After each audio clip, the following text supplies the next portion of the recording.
One of the defining characteristics of 20th century global history is the period of decolonization. Following World War II, with the emergence of world peacekeeping organizations like the United Nations, African nations began to push hard for independence from their European colonizers. From about 1945 to the mid 1970s, all of Africa was freed and allowed to govern themselves, but that did not mean that it was all over. European influence over African peoples had gone on for hundreds of years at this point.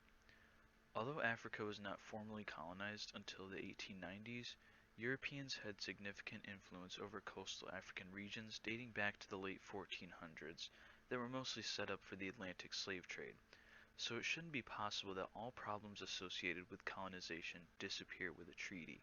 In the times following independence, African peoples grappled with the legacy of colonization and the lasting effects that persist even to this day. Such as with many socio-political problems, we look to film for answers. One of the first African films by an African director to gain international recognition is La Noire Day, or Black Girl in English, by director Ousmane Sembène. The film tells the story of a Senegalese woman, Joanna, who is hired to work as a nanny for a French couple in Antibes, France.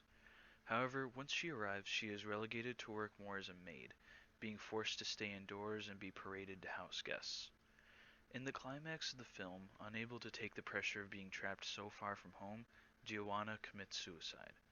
Clocking in at just under an hour long, the film tells a bleak story with a very poignant message.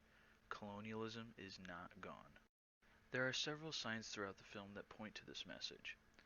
The differing levels of development between Giovanna's village and Dakar, the dependency of African workers on European employers, the attitude of superiority white Europeans have over black Africans, and especially the final sequence of the film. In the wake of Joanna's suicide, the Monsieur travels to her village to give money to her family as an apology for her death. The family declines the money, showing that no amount of money can make up for the life of a human being. The Monsieur leaves, but a little boy with a mask follows him back to his car. As the Monsieur drives off, the boy takes off the mask, and the film ends with a look of anguish on his face.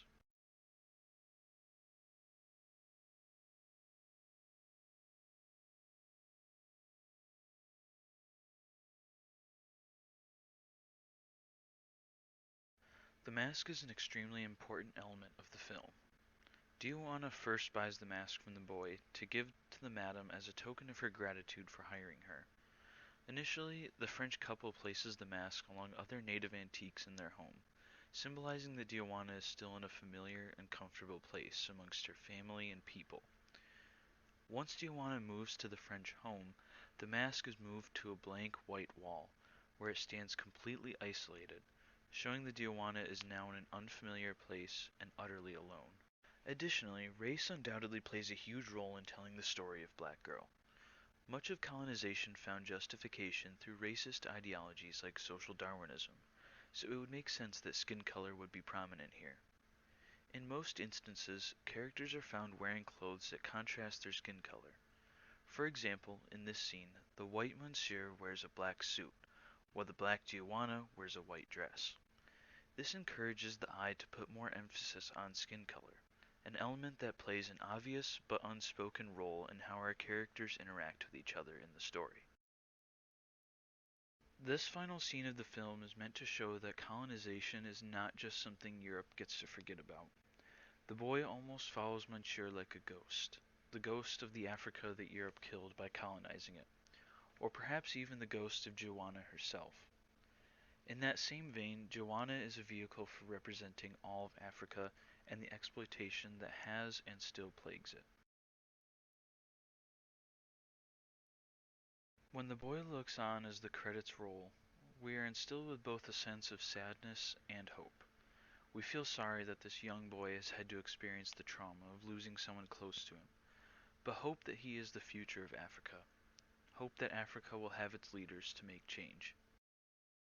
Now, in the 21st century, we have the benefit of knowing that Africa did have its leaders.